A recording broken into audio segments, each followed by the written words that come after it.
Sabi ng mga Toyota Fortuner users guys, ang pinakamatipid daw na diesel engine isang Toyota Fortuner. So ako hindi ko rin alam, nakagawa na tayo ng fuel consumption test dati ng Ford Everest tsaka ng Mitsubishi Montero. So ito yung chance natin para malaman kung matipid nga ba or ito nga ba yung pinakamatipid na diesel SUV. So syempre ngayong araw na to, bago natin simulan yung ating fuel consumption test, konting technical specification muna tayo kasi ang mga Fortuner, depende sa variant, may iba't ibang size ng makina. So yung ating sasakyan ngayon, this is a 2022 Fortuner Q.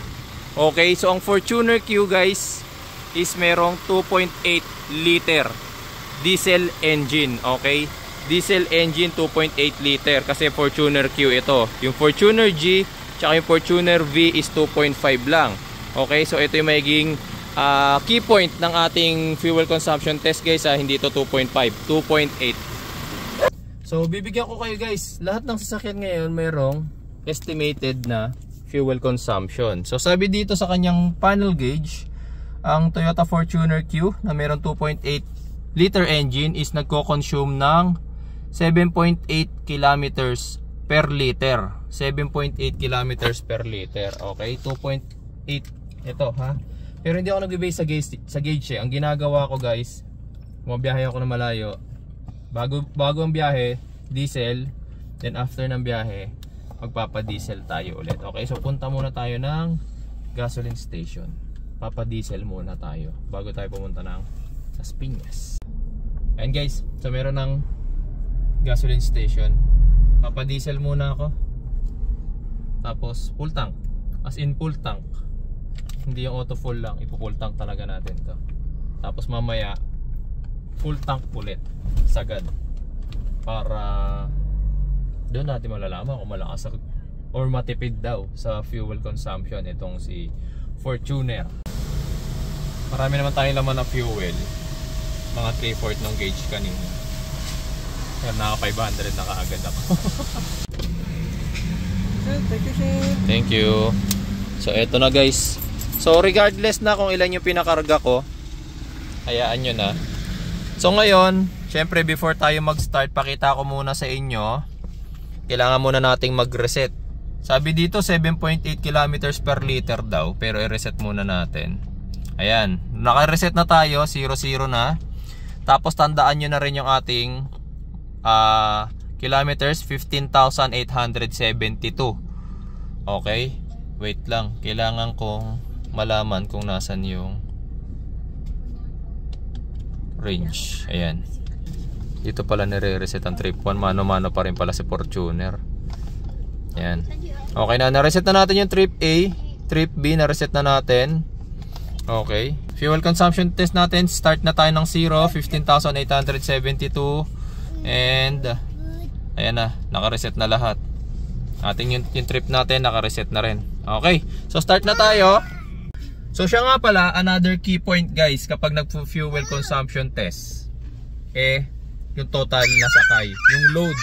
Okay, so dati nag-fuel consumption test tayo ng Fortuner, ng Everest papuntang probinsya, puno kami. 7 to 8 person yata yung dala namin noon. Tapos may mga gamit kami kasi umuwi kami ng probinsya ng buong family ko. Tapos yung Montero ganun din, puno rin. Pero ngayon, ito lang isakay natin, ako, si Mrs. tsaka yung dalawang baby.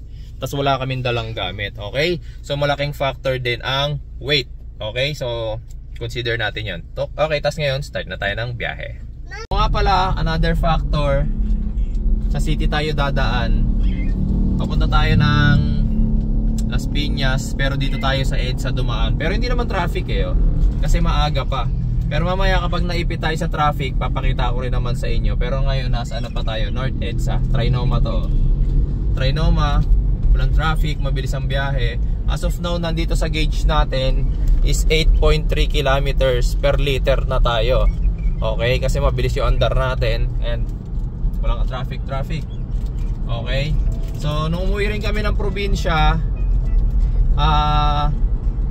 actually mix ng naman yon, expressway tsaka ng city. Pero yung expressway kasi namin mula lang dyan sa may Smart Connect Mindanao Avenue hanggang Balagtas lang. Kasi nag-bypass road na lang kami noon eh. So dinaanan din namin yung mga city ng Bulacan lahat. Hindi kami dire-diretsong expressway. May ganun ako pag nag-fuel consumption test. Kadalasan pinipili ko yung city kasi syempre yung mga sasakyan naman natin laging gamit sa city, di ba? Okay, so mamaya pag may dadaanan tayong traffic, papakita ko rin sa inyo. Kaya panoorin nyo ng buo yung ating video. And guys, so para malaman ninyo kung gaano ka-smooth ang biyahe rito sa EDSA, ayan, nakikita ninyo halos walang kasasakyan. Tapos nag-average ako ng 50 to 70 kilometers per hour na takbo.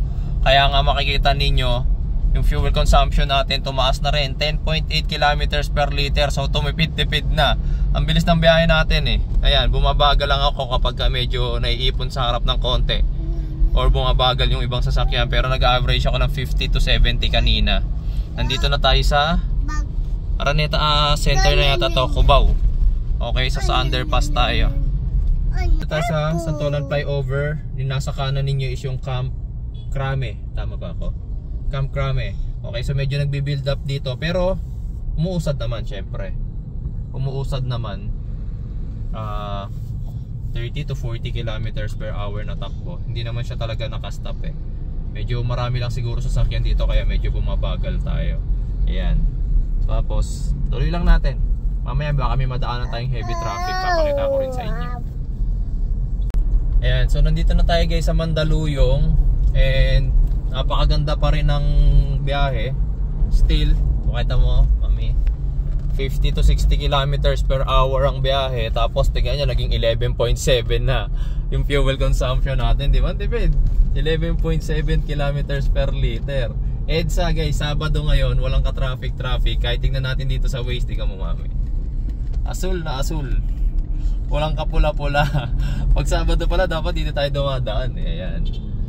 Ayan. Kung totoo man to na 11.9 kilometers per liter si Fortuner, 2.8 liter diesel engine, ang tipid nito. Pero mamaya natin malalaman yan kapag pagka nag-fuel na tayo pagka uwi natin. Eh, hindi ako nagbe-base sa gauge. Nag-12 pa siya, 12 kilometers per liter guys.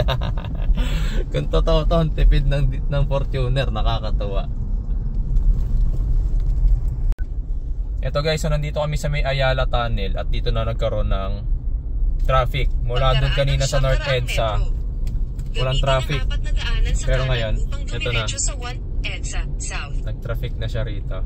Pero hindi ko alam kung mahaba kasi blue highways eh. Baka dito lang sa tunnel. Tapos in fairness, pata mo, 12.4 kilometers per liter si Fortuner. Fortuner Q pa to 2.8 liter diesel engine. 2.8 tapos 12.4 non tipid. Pag ito talaga totoo, grabe. Plus point sa akin to. Naganto siya katipid. Ito guys kaliligo pa lang namin ng flyover eh. Pa Andros Avenue daw yan, sabi ni Waze, Andros Avenue. So dito na kami nagsimulang ma-traffic. Nakaka 21 kilometers na tayo ng biyahe mula Visayas Avenue, Quezon City. Sabi dito 12.3 kilometers per liter na tayo. Dito pa lang tayo nagsimulang maka-experience ng traffic, tsaka doon sa Ayala Tunnel kanina. Pero all throughout EDSA, tuloy-tuloy, sobrang bilis. 60 kilometers per hour. Takbo ko rin kanina eh. Nagsi-70, nag-80 pa nga ako kanina sa sobrang bilis. So dito lang medyo nag-heavy traffic na, tsaka sa Ayala Tunnel kanina. Ito na tayo guys sa may Alabang Zapote Road, Las Piñas. So nakaka 35.5 kilometers na ako.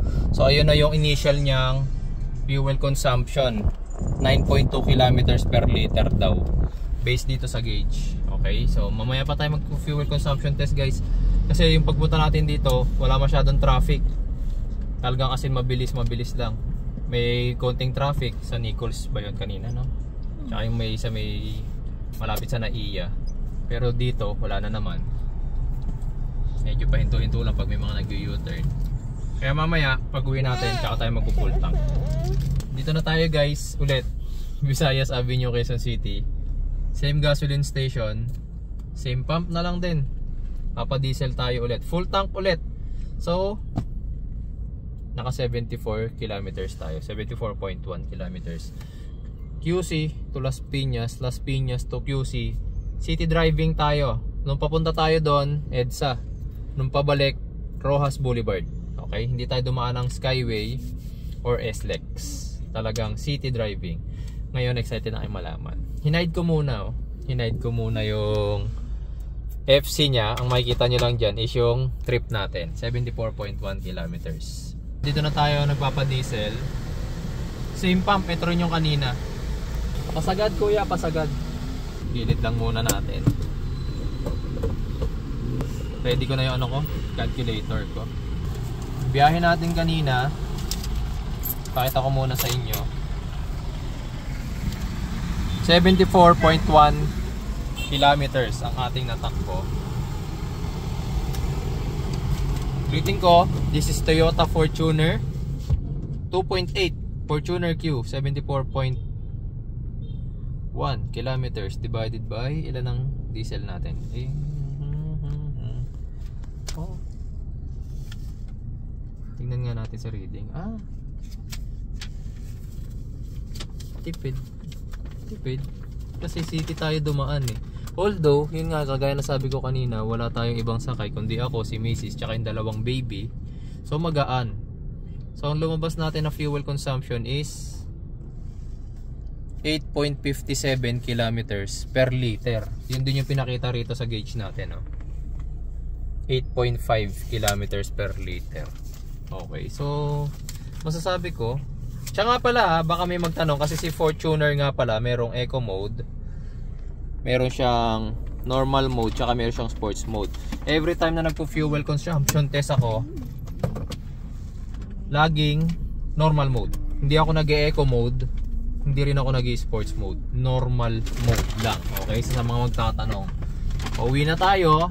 So naging total consumption natin according sa gauge at according dun sa full tank system natin, 8.5 kilometers per liter para sa isang 2.8 liter engine. Matipid, nakaka-impress din kay Fortuner na ganito yung kanyang fuel consumption. Ayos din, magandang fuel consumption na to para sa isang 2.8, lalo na siguro kung yung ano niya, yung Fortuner G tsaka yung Fortuner B na meron 2.5 liter lang na makina, baka mas matipid yun. Kasi yung Fortuner Q tsaka yung LTD 2.8 eh, diba? Tsaka yung 4x4 ata, diba? So siguro kung yung 4x4 nito baka mga nasa 7 siguro or 6 something. Pero impressive. Okay, so sa mga nagpaplano na bumili ng Fortuner, at least may idea na kayo kung matipid ba sa fuel itong Fortuner na to. Okay, so kami naman nila Mrs. uuwi na at hapon na. Meron pa akong client mamayang hapon. Okay, so maraming salamat guys sa inyong panonood. Comment nyo sa baba kung ano yung next SUV or sasakyan na gusto niyo i-fuel consumption test natin. Okay?